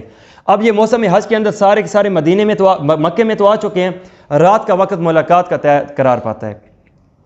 اس میں ہر ایک آدھی رات کا بندہ اٹھتا ہے، وہ جو 75 میں سے مسلمان تھے، مسلمان ہونے کے پر یہ سارے کے سارے اٹھتے ہیں اور آپ صلی اللہ علیہ وسلم کے لیے بیعت عقبہ کے اندر جاتے ہیں۔ عقبہ کی گھاٹی کے اندر کوئی یہاں سے خاموشی سے آ رہا ہے، کوئی یہاں سے خاموشی سے آ رہا ہے، کوئی یہاں سے خاموشی سے آ رہا ہے، اپنے سوئے ہوئے کے پاس بندے کو بھی نہیں پتہ، صرف اس کو پتہ ہے کہ جس نے جانا ہے، یا جس نے جس کو کہہ رکھا تھا کہ میں بھی مسلمان ہوں، اٹھنا جانا تو ہمیں بھی لے کر جانا، تو ان کو اٹھاتے ہیں، خاموشی سے طریقے سے لے کر جاتے ہیں، سارے کے سارے وہاں پہ پہنچ جاتے ہیں۔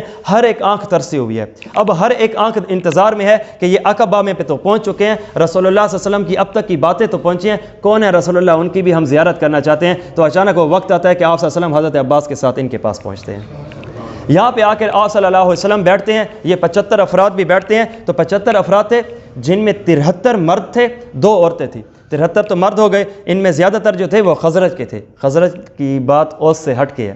تو یہاں پہ یہ جو 2 عورتیں تھیں ان میں سے ایک ام منی جن کا اصل نام اسما بنت عمر بن عدی، یہ بنی سلمہ کے قبیلے کی تھیں، دوسری عورت ام عمارہ نصیبہ بنت کعب رضی اللہ تعالی عنہما۔ ایسے اللہ رب العزت نے عورتوں کو عقل عطا کر رکھی تھی، صحابیات کی اگر ہم صحیح معنوں میں عقل پہ مبنی واقعات کو سن لینا، قسم خدا کی آج شرم کے مارے مرد بھی نگاہ جھکا بیٹھے۔ ایسے اللہ رب العزت نے ان کو عقل عطا فرمائی تھی، کیا ان کا زمانہ اور کیا ان کا معاملات ہے۔ اب یہاں پہ حضرت عباس ہیں رضی اللہ عنہ، صحابہ میں کھڑے ہوتے ہیں، صحابہ کو کہتے ہیں دیکھو آپ صلی اللہ علیہ وسلم کی جان بڑی قیمتی ہے، ٹھیک ہے مکہ میں بڑی تکلیف ہے، ٹھیک ہے ہر ایک آنکھ کو نبی علیہ الصلوۃ والسلام چپتے ہیں، لیکن یاد رکھو ابھی تک ہم نے رسول اللہ صلی اللہ علیہ وسلم کی ہم نے حفاظت کر رکھی ہے۔ اب چچا ابو طالب فوت ہو چکے تھے نا، تو ان کی جگہ حضرت عباس نے سنبھال لی تھی، اس وجہ سے حضرت عباس آئے تھے۔ تو یہاں پہ عرض کرنے لگے سارے صحابہ کو، دیکھو اگر تم نے رسول اللہ صلی اللہ علیہ وسلم کو لے جانا چاہتے ہو تو ٹھیک ہے لے کر جاؤ، لیکن اگر تم لے کر گئے حفاظت نہ کر سکے، کل قیامت دن اللہ نے تم سے پوچھنا ہے، اور اگر تم نہیں حفاظت کر سکتے، نہیں تکلیف سہ سکتے، تو ہم تم سے مطالبہ نہیں کر رہے کہ تم میرے بھتیجے کو لے کر جاؤ، جو بھی معاملہ ہے ابھی طے کر لو، ابھی صحیح معاملے پہ بات کر لو۔ تو ان میں سے حضرت کعب رضی اللہ تعالیٰ عنہ دوبارہ کھڑے ہوتے ہیں اور عرض کرتے ہیں اے عباس، ہم نے آپ کی بات سن لی ہے، ہم رسول اللہ کی بات سننا چاہتے ہیں۔ رسول اللہ صلی اللہ علیہ وسلم اب ان 75 میں کھڑے ہوتے ہیں، ان کو آ کر کہتے ہیں دیکھو میں یہ چاہتا ہوں اگر تم مجھے بچا سکتے ہو، تم مجھے امن میں رکھ سکتے ہو تو مجھے مدینہ لے کر جاؤ، اور وہاں پہ میں تم سے یہ معاملہ چاہتا ہوں، میری تم نے اطاعت کرنی ہوگی، میری تم نے بات ماننی ہوگی، میں کہوں دن تو دن ہوگا، میں کہوں رات تو رات ہوگی، اور اسی طرح میں تم سے صرف یہ مطالبہ چاہتا ہوں، میں تم سے میری چاہنے کی بات یہ ہے، اگر جس طرح تمہارے بیوی اور بچوں پہ کوئی مصیبت ہے تم حفاظت کرتے ہو، اسی انداز سے تم نے میری بھی حفاظت کرنی ہوگی۔ یہ معاملہ کیا طے ہے؟ تو آپ صلی اللہ علیہ وسلم سارے صحابہ کی چیخیں نکلتی ہیں، عرض کرتے ہیں یا رسول اللہ آپ کہو دن ہے تو دن کہہ دیں گے، آپ کہو رات ہے تو رات کہہ دیں گے، آپ کی جس سے جنگ ہماری ان سے جنگ، آپ کی جن سے صلح ہماری ان سے صلح، یا رسول اللہ جن سے نہیں بنتی آپ نے کہا صلح کرو، نظر جھکا کے صلح کر لیں گے، اور یا رسول اللہ جن کے ساتھ ہماری بنتی ہے آپ نے کہا ہٹ جاؤ، یا رسول اللہ ہم آپ کے حکم کی تعمیل کرتے ہوئے ان سے ہٹ جائیں گے، یا رسول اللہ آپ ہمارے پاس آئیے ہم آپ کی بات مانیں گے، آپ ہمارے معاملات کے ساتھ چلیں گے تو انشاءاللہ ہم بھی چلیں گے۔ یہاں پہ حضرت اسد بن زرارہ رضی اللہ عنہ بالکل کم سن صحابی رسول ہیں، یہ اٹھتے ہیں رسول اللہ کا ہاتھ یوں تھام کے کہتے ہیں او مدینے کے لوگوں تمہیں پتہ ہو رسول اللہ کو مکہ سے لے جا کے مدینہ میں پہنچانا مذاق کی بات نہیں ہے، اس وقت اس ایک شخصیت کو لے جانا پورے عرب کے ساتھ دشمنی مول لینا ہے، کیا بچا پاؤ گے خود کو، کیا حفاظت کر پاؤ گے رسول اللہ کی؟ سارے کے سارے بیک زبان ہو کر کہتے ہیں ہم نے رسول اللہ کی بیعت کی ہے، جب تک سانس میں سانس ہے جسم میں روح ہے، آپ صلی اللہ علیہ وسلم کا پسینہ بعد میں بہے گا، پہلے مدینہ کے انصار کا خون بہے گا۔ سارے کے سارے تیار ہو جاتے ہیں۔ ان میں ایک صحابی رسول ہے، ان کو دور کی سوچیں، انہوں نے کہا یا رسول اللہ آج آپ مکہ سے اس وجہ سے جا رہے ہیں سارا مکہ کے لوگ آپ کے دشمن ہیں، کہیں ایسے نہ ہو آپ کا معاملہ بعد میں درست ہو جائے، مکہ کے ساتھ یاری بن جائے، سارا اسلام آ جائے کہ آپ ہمیں مدینے والوں کو چھوڑتے نہیں دیں گے۔ اب آپ صلی اللہ علیہ وسلم نے وہی بات کی جو صحابہ نے بات کیا ہے، صحابہ کو نبی علیہ الصلوۃ والسلام نے ارشاد فرمایا دمی کا دمینا، اور لوگوں سنو جہاں پہ تمہارا خون بہے گا وہاں اپنا بہوں گا، جہاں پہ تمہاری صلح محمد کی صلح، انصار کی صلح محمد کی صلح، اور انصار کی جنگ نبی علیہ السلام کی جنگ، تم مجھے بتاتے جاؤ گے میں چلتا جاؤں گا، تم رہنمائی کرو گے، تم مدد کرو گے دنیاوی ذرائع کے لحاظ سے، انشاءاللہ میں نے بھی تمہارا معاملات کو چلانا ہے۔ تو آپ صلی اللہ علیہ وسلم کے ساتھ ساری کی ساری یہاں پہ بیعت ہوتی ہے۔ بیعت ہونے کے بعد شیطان بھی سن رہا ہے، آدھی رات کا وقت ہے، شیطان پہاڑی پہ کھڑے ہو کے انسانی شکل میں آواز دیتا ہے کہ او مکہ والو تمہاری بربادی کے سامان مکمل ہو چکے ہیں، ذرا پہنچو۔ صبح ہوتی ہے، صبح میں لوگ اکٹھے ہوتے ہیں، مشرکین عرب کہتے ہیں کہ رات کو یہ آواز سنی تھی، ہاں یار میں نے بھی سنی تھی، اور بھائی تم نے بھی سنی تھی، ہاں میں نے بھی سنی تھی، بھائی کس حوالے سے بات آئی گئی ہوگی۔ اس میں چند ایک کفار مکہ نے مدینے کے بڑے جو مشرک سردار تھے ان کو اکٹھا کیا، جن میں عبداللہ بن ابی بھی ایک تھا، اور اس کو آ کے کہا کہ ہم باتیں سن رہے ہیں کہ تمہارے انصار تمہارے مدینے کے لوگوں نے، زیادہ تر جو خزرج کے لوگ ہیں انہوں نے آ کر آپ صلی اللہ علیہ وسلم سے بیعت کر رکھی ہے، اور جان کی بھی بیعت ہے، خون کی بھی بیعت ہے، صلح کی بھی بیعت ہے، موت کی بھی بیعت ہے، کیا یہ بات سچی ہے؟ کہا نہیں اللہ کی قسم ایسا تو معاملہ ہی نہیں ہے، ایسا تو کوئی ہوئی ہی نہیں، حالانکہ اسے بھی نہیں پتا کہ ہو چکا ہے، کیونکہ ان کے نیچے کے افراد جو ہیں وہ مسلمان ہو چکے تھے، یہ تو ابھی کافر تھا، مشرک تھا، تو پھر یہ مشرک سے صحابی نہیں بنا، ڈائریکٹ اس نے منافقت اختیار کی ہے اور اسی حالت میں گیا۔ عبداللہ بن ابی جس طرح مکے کا سب سے فیمس دشمن ابو جہل ہے، اسی طرح مدینے کا سب سے مشہور دشمن یہی عبداللہ بن ابی ہے۔ اچھا اس سے مزے کی بات یہ ہے کہ اللہ رب العزت کی طرف ہدایت ہے، ہدایت جسے دینا چاہے۔ مکہ کا دشمن ابو جہل، بیٹا اس کا صحابی اکرمہ بن ابی جہل رضی اللہ عنہ، مدینہ کا دشمن عبداللہ بن ابی، اور ان کے بیٹے ہیں عبداللہ بن ابی رضی اللہ عنہ صحابی رسول۔ یہاں پہ کفار مکہ میں سب سے بڑا دشمن بیٹا صحابی، وہاں پہ منافقین مدینہ میں سب سے بڑا منافق اس کا بیٹا حضرت عبداللہ بن ابی رضی اللہ عنہ صحابی رسول۔ اللہ رب العزت جس کے دل کو پھیرنا چاہے ایسا ہی ہوتا ہے، آسیہ فرعون کے محل میں لیکن مسلمان، اور چند ایک معاملات اس سے ہٹ کے بھی۔ تو یہاں پہ جب ساری کی ساری بات طے ہوتی ہے تو آپ صلی اللہ علیہ وسلم کے ساتھ اب ہجرت کے سامان تیار ہونے لگے ہیں، اب ہجرتوں کی اجازت دی جانے لگی ہے۔ یہاں پہ جیسے ہجرت کی اجازت دی جانے لگی تو آپ صلی اللہ علیہ وسلم تو ابھی نہیں گئے، ابھی صرف اجازت ہجرت ہے۔ اب بہت سارے افراد ہیں جو زبردست طریقے سے ہجرت کرنے لگے ہیں، جن میں سب سے پہلے جو ہے حضرت سلمہ رضی اللہ عنہ کی بھی ایک ہجرت ہے۔ حضرت سلمہ یہ صحابیہ رسول عورت ہے، یہ ایک صحابیہ رسول ابو سلمہ، ان کی ایک اولاد تھی سلمہ، تو ان کی ماں کو ان کے بیٹے سلمہ کی وجہ سے ام سلمہ، اور ان کے ابو کو بیٹے سلمہ کی وجہ سے ابو سلمہ کہتے تھے۔ یہ مسلمان ہوتے ہیں تو آپ صلی اللہ علیہ وسلم کی چاہت یہ ہے کہ یہ بھی ہجرت کر لیں، اب ان کی بھی چاہت ہے کہ ہم نے ہجرت کرنی ہے۔ جیسے ہی ہجرت کے لیے یہ روانہ مدینہ کی طرف ہونے لگے تو ام سلمہ کے گھر والے ابو سلمہ کے پاس مکہ والے آئے، آگے کہا کہ دیکھو رسول اللہ کا جو ساتھ دے گا ہمارا اس کے ساتھ معاملہ نہیں ہے، تم نے اگر ان کا ساتھ دینا ہے تو ہمارے ساتھ بائیکاٹ کرنا پڑے گا، اس وجہ سے میں تمہیں کہتا ہوں تم جاتے ہو تو جاؤ، یہ جو بیٹا ہے ہمیں دے دو، یہ جو عورت تمہاری ہے بیوی ہے یہ ہماری بچی ہے، ہم نے اسے ادھر ہی رکھنا ہے، ہم اسے تکلیف کے اندر نہیں رکھ سکتے۔ تو یہاں پہ حضرت ابو سلمہ رضی اللہ تعالیٰ عنہ کی علیحدہ آنکھ میں آنسو ہیں، ام سلمہ کی علیحدہ آنکھ میں آنسو ہیں، مسلمان دونوں ہو چکے ہیں، لیکن چاہتی ہے کہ ہم اکٹھے مسلمان ہو کے اکٹھے مسلمان ہوئے تو پھر اکٹھے ہی ہجرت کریں، لیکن یہ کہ ان کو ان سے جدا کر دیا جاتا ہے۔ جیسے ہی یہ جدا ہوتے ہیں تو حضرت ابو سلمہ صحابی رسول مرد یہ مدینہ پہنچ جاتے ہیں۔ پیچھے مکہ میں ان کی بیوی ام سلمہ رضی اللہ تعالیٰ عنہ اور ان کے ایک چھوٹے سے بچے حضرت سلمہ ہیں رضی اللہ عنہ۔ یہاں پہ ابو سلمہ کے جو باقی گھر والے تھے ام سلمہ کے پاس آ کر کہنے لگے کہ دیکھو یہ اولاد مرد کی ہوتی ہے، عورت کی نہیں ہوتی، فلہٰذا یہ جو بچہ ہے نا یہ ہمیں دے دو۔ اب یہ صحابیہ رسول رونے لگی، ارے تم نے مجھ سے میرا خامد لے لیا، وہ اللہ کے لیے مدینہ میں چلے گیا، اور تم مجھ سے بچہ بھی لے لیتے ہو۔ اب یہ 3 افراد ہیں، تینوں کی تینوں جدا۔ اب یہ روزانہ ام سلمہ رضی اللہ عنہ مقام ابطا پہ مکہ میں 1 سال صبح سویرے جا کے رویا کرتی تھی، روتے روتے شام کر کے دوبارہ واپس آ جاتی تھی۔ اور اسی انداز میں ان کی قوم کے ایک بندے نے دیکھا کہ کیا ظلم تم نے کر رکھا ہے، اس انداز کے کوئی ظلم ہوتا ہے، اس کی بچی کو اس کے بیٹے کو تم نے علیحدہ کر لیا، ابو سلمہ علیحدہ چلے گئے اور ام سلمہ کو تم نے علیحدہ کر لیا، اس لیے میں تمہیں کہتا ہوں کہ ان کو جانے دو۔ یہاں سے بیٹا لیا حضرت سلمہ اور یہاں سے ان کو دے دیا اور جاؤ تم۔ یہ مدینہ کی طرف جاتی ہیں، یہ اکیلی عورت ہے، کیا انداز ہوگا، سفر کی طرف جا رہی ہیں حضرت سلمہ کی طرف، اور وہاں پہ آگے دیکھتے ہیں تو حضرت ابو سلمہ بھی ایک جہاد کے موقع پہ شہید ہو جاتے ہیں، اور یہ جو بیٹا سلمہ ہے یہ بھی شہید ہو جاتا ہے۔ اب یہ ام سلمہ رضی اللہ عنہ رو رہی ہیں، تو اس پر آپ صلی اللہ علیہ وسلم سے انہوں نے دعا سن رکھی تھی کہ جس سے کوئی چیز فوت ہو جائے، دور ہو جائے، چیز ٹوٹ جائے تو اسے چاہیے کہ وہ ایک دعا پڑھ لے۔ جی کون سی دعا؟ انا للہ و انا الیہ راجعون، اللہم اجرنی فی مصیبتی واخلف لی خیرا منہا۔ تو اللہ رب العزت جو چیز کھوئی ہے اس سے بڑھ کے عطا کریں گے۔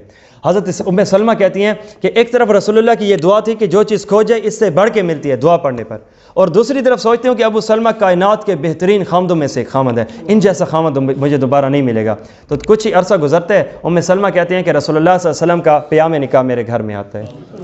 تو دعا کی کیا برکت ہے، ایک صحابی رسول ابو سلمہ ہے، اور رسول اللہ صلی اللہ علیہ وسلم صحابہ اور نبی علیہ الصلوۃ والسلام کا معاملہ صحابہ کو عظمت ہی رسول اللہ کی وجہ سے ہے، وہ چاند ہیں، وہ تارے ہیں، تو اس وجہ سے آپ صلی اللہ علیہ وسلم کا یہ جو انہی کو تو پھر ام المؤمنین کہتے ہیں، ام سلمہ رضی اللہ عنہ، اللہ رب العزت نے ان کو بھی پائے کی عقل عطا کر رکھی تھی۔ واقعات ان کے بہت سارے ہیں لیکن بات لمبی ہو جائے گی۔ آگے حضرت صہیب رضی اللہ تعالیٰ عنہ نے آ کر دیکھا انہوں نے بھی ہجرت کی چاہت کی، تو یہ جیسے ہجرت کی چاہت کرنے لگے، نکلنے لگے، مکہ کے کفار ان کے پاس آ گئے، کہا دیکھو تم غریب تھے مکہ آنے سے پہلے، اور بائی برتھ تم مکہ کے ہو نہیں، تم نے ہمارے پاس سے ہی رہ کے مال کمایا ہے۔ تو انہوں نے صہیب نے کہا کہ اگر یہ معاملہ ہے تو کیا تمہیں مال دیں تو جانے دو گے؟ کہا ہاں پھر جانے دیں گے۔ مال لے لیا جاتا ہے، صہیب چلے جاتے ہیں۔ رسول اللہ صلی اللہ علیہ وسلم کو خبر ہوتی ہے، قرآن کی آیت اترتی ہے کہ کچھ لوگ ایسے بھی ہیں جو ایمان کے بدلے میں پوری کی پوری دنیا چھوڑ دیتے ہیں لیکن ایمان کو کھونے نہیں دیتے۔ تو یہ ان کے بارے میں یہ ترتیب چلی۔ پھر اس کے بعد آگے ابو بکر صدیق بھی ہے، یا رسول اللہ، صحابہ ہیں، صحابیات ہیں، یہ جب ہجرت کرنے لگے ہیں تو کیا خیال ہے ابو بکر صدیق ہجرت نہ کر لے؟ ابو بکر رک جاؤ، ممکن ہے کہ اللہ رب العزت تمہارے لیے بہترین ساتھی کا انتخاب کرے، اور وہ بہترین ساتھی کون سے تھے؟ خود رسول اللہ تھے جو بعد میں انتخاب کیا گیا تھا۔ یہاں پہ ابو بکر صدیق رضی اللہ تعالیٰ عنہ رک جاتے ہیں۔ تو اب یہ سارے کے سارے معاملات وہ ہیں جو مسلمان صحابہ اور نبی علیہ الصلوۃ والسلام کے درمیان تھے۔ اب دوسری طرف کفار کا بھی ایک زبردست قسم کا جمگھٹا ہوتا ہے، اجتماع ہوتا ہے۔ یہاں پہ نبی علیہ الصلوۃ والسلام سے سارے کے سارے کہتے ہیں کہ ہم نبی سے تنگ ہیں، ان کو قتل کر دینا چاہیے۔ اس نام سے انہوں نے مشورہ کیا۔ مشورہ کرنے میں سب سے ایک جگہ تھی دار الندوہ، یہ کفار کی پارلیمنٹ تھی، یہاں پہ اکٹھے ہوئے۔ تو یہاں ایک جگہ خوبصورت قسم کا ایک نوجوان، بلکہ نوجوان نہیں، بوڑھا، خوبصورت داڑھی ہے، زبردست پگڑی ہے، اور یہاں پہ یہ کھڑا ہے، نجدی بزرگ بن کے آیا، نجد کا، کہا کہ میں نجد کا ہوں۔ تو لوگوں نے کہا تم کیا کون ہو؟ کہا یہاں پہ سننا ہے کہ نبی علیہ السلام کے خلاف ایک مشورہ ہو رہا ہے، تو میں بھی کوئی نہ کوئی تمہارے حق میں کوئی اچھی بات کر دوں گا، چلو ٹھیک ہے آ جاؤ۔ سارے کے سارے بیٹھے ہیں، ابو جہل اینڈ اس کمپنی ساری کی ساری یہاں پہ بیٹھی ہے۔ تو ایک نے کہا کہ نبی علیہ السلام کے ساتھ کیا کیا جائے؟ اب یہ سارا مشورہ ہے۔ ایک نے کہا نبی علیہ السلام کو قتل کر دینا چاہیے۔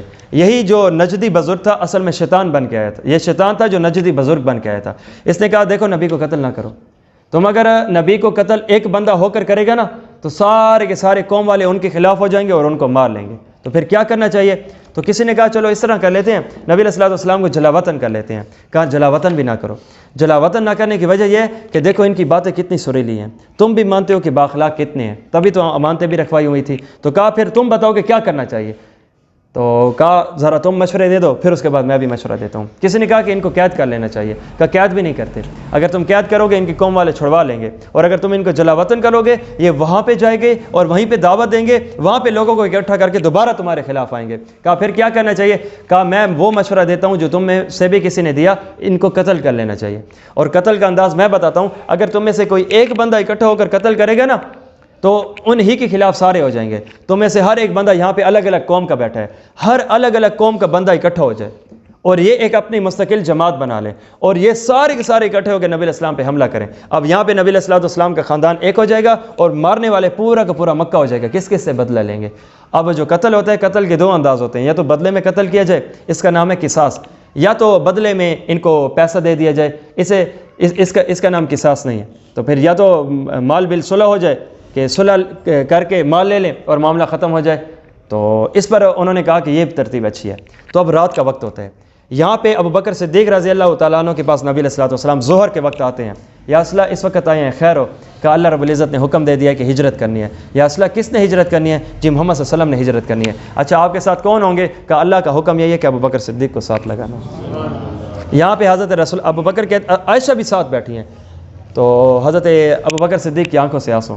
عائشہ کہتی ہیں زندگی میں پہلی مرتبہ مجھے پتہ چلا تھا کہ کسی کی خوشی کے موقع پہ بھی آنکھوں سے آنسو نکلا کرتے ہیں۔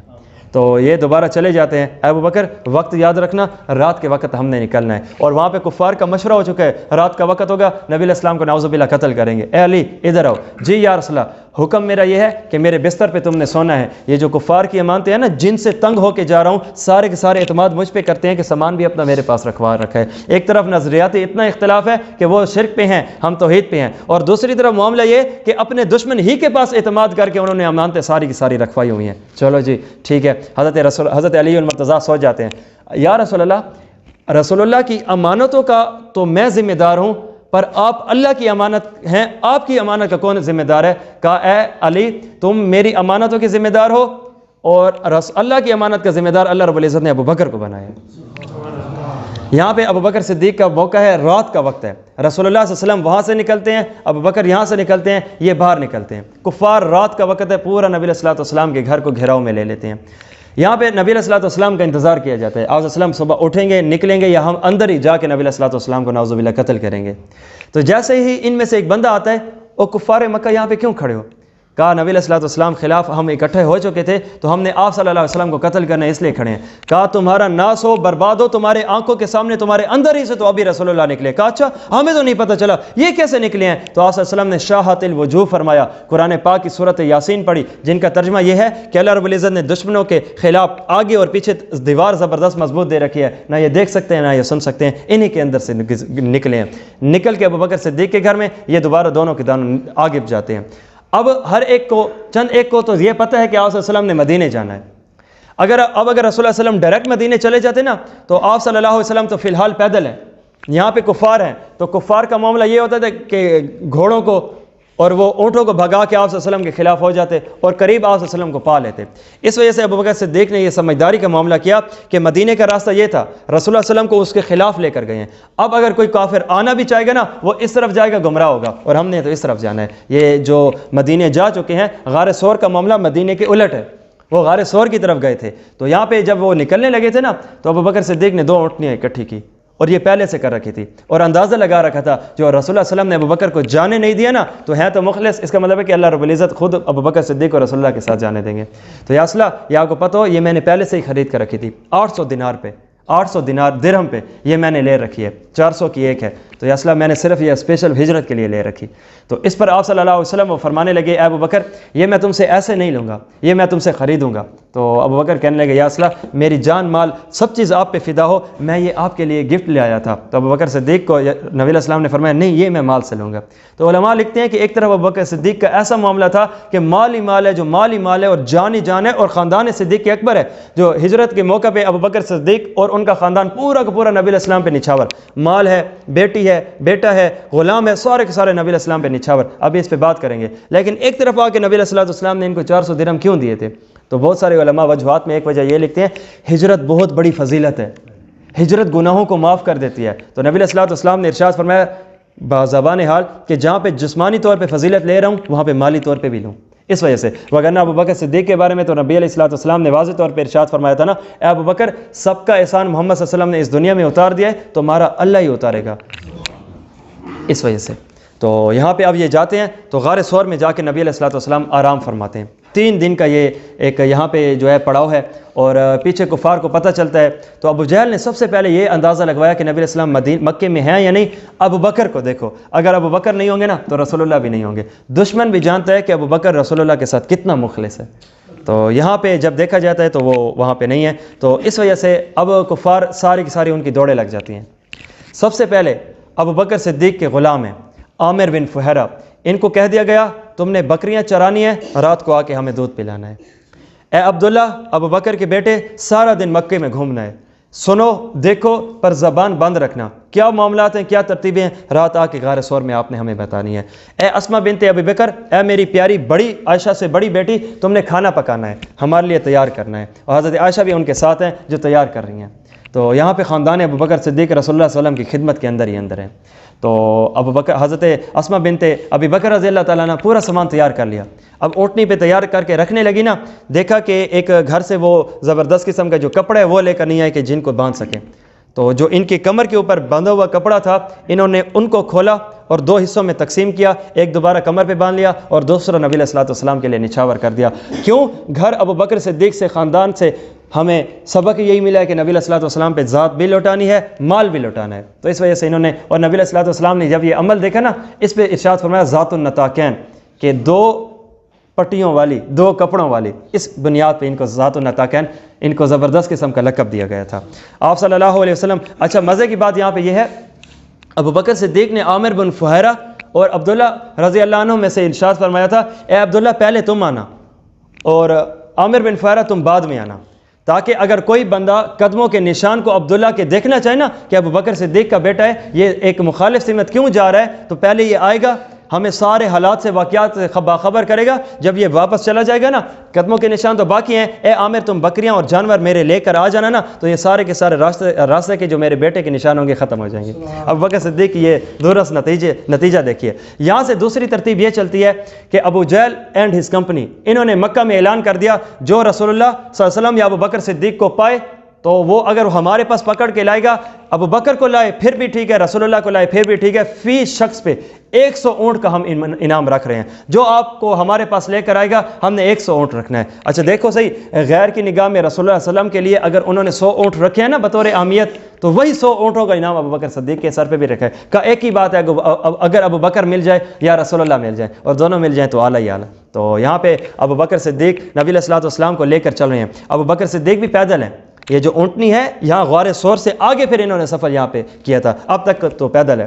پیدل میں ابو بکر صدیق بھی ہیں، رسول اللہ بھی ہیں۔ جیسے ہی غار ثور آتی ہے نا، یہاں پہ آ کے ابو بکر صدیق عرض کرتے ہیں یا رسول اللہ پتھریلے پتھر ہیں اور آپ کے نرم پیر ہیں، ابو بکر یہ کبھی بھی برداشت نہیں کرے گی کہ آپ کو تکلیف ہو، مناسب لگے تو میں آپ کو اٹھا لیتا ہوں۔ آج وسلم کو ابو بکر صدیق نے یوں کندھے پہ اٹھائے۔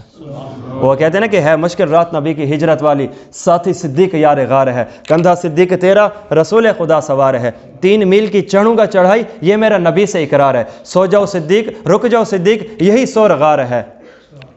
یہاں پہ آپ صلی اللہ علیہ وسلم کو روک دیا جاتا ہے۔ اچھا بات اور کہ یہاں پہ جو ابو جہل تھے یہ خود بھی نبی علیہ الصلوۃ والسلام اور ابو بکر صدیق کو تلاش کر رہے ہیں۔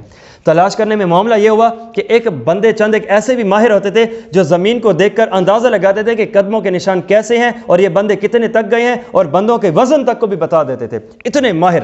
ابو جہل نے ساتھ لیا اور ان کھوجیوں کو ساتھ لے کر کہا کہ دیکھو ذرا یہ ابو بکر صدیق اور عمر فاروق نبی علیہ الصلوۃ والسلام کہاں پہ گئے ہیں۔ دیکھتے ہیں ایک جگہ آپ آ کر یہاں پہ غار ثور جیسے ہی جمع ہوتی ہے پہنچتے ہیں، وہ کھوجی ابو جہل رک جاتے ہیں۔ ابو جہل نے کہا کیوں رکے ہو؟ کہا مجھے ایک بات سمجھ نہیں آ رہی۔ کہا بات کون سی ہے؟ کہا بات یہ ہے کہ اب تک جو میں قدم کے نشان دیکھ رہا تھا وہ تعداد میں 4 ہیں، 4 تعداد کا مطلب یہ ہے کہ 2 افراد ہیں، اور جیسے ہی یہاں پہ غار ثور آتی ہے نا تو یہاں پہ 4 قدم اچانک 2 ہو جاتے ہیں، اس کی کیا وجہ ہے؟ اب یہ مجھے سمجھ نہیں آتی۔ تو ابو جہل نے کہا اسے چھوڑو آگے چلو، مزید ان 2 قدموں کو دیکھو۔ کہا نہیں، یہ میری مہارت آ کے یہاں پہ جواب دے گی ہے، مجھے بتاؤ تو صحیح ہوا کیا، کیونکہ یہیں پہ تو ابو بکر صدیق نے نبی علیہ الصلوۃ والسلام کو اٹھا لیا تھا۔ تو اس پر ابو جہل نے کہا چھوڑو اس بات کو آگے چلو۔ کہا نہیں، اس سے آگے ایک قدم نہیں اٹھاؤں گا جب تک کہ تم بات نہیں بتاؤ گے، ذرا بات بتاؤ تمہارے ذہن میں کیا ہے۔ اس نے کہا دیکھو مجھے سب سے پہلے تو تم ایک کھوجی یہ بتاؤ کہ ایک راستہ کے نشان وہ تھے جو دار صدیق دار ختیجہ سے تھے، یہاں سے رسول اللہ چلے تھے، اور ایک دار صدیق سے قدم تھے۔ یہاں پہ جو آ کے 4 قدم 2 ہوئے ہیں وہ کون سے تھے؟ کون سے باقی تھے اور کون سے ختم ہو گئے؟ کہا جو دار ختیجہ سے چلے تھے نا وہ ختم ہو گئے ہیں، اور جو دار صدیق سے چلے تھے وہی باقی ہے۔ کہا مجھے پتہ ہے یہ پتھر ہیں، پتھریلے پتھر ہیں، ابو بکر کو کبھی گوارا نہیں ہے کہ رسول اللہ کو تکلیفوں اٹھا لیا ہوگا۔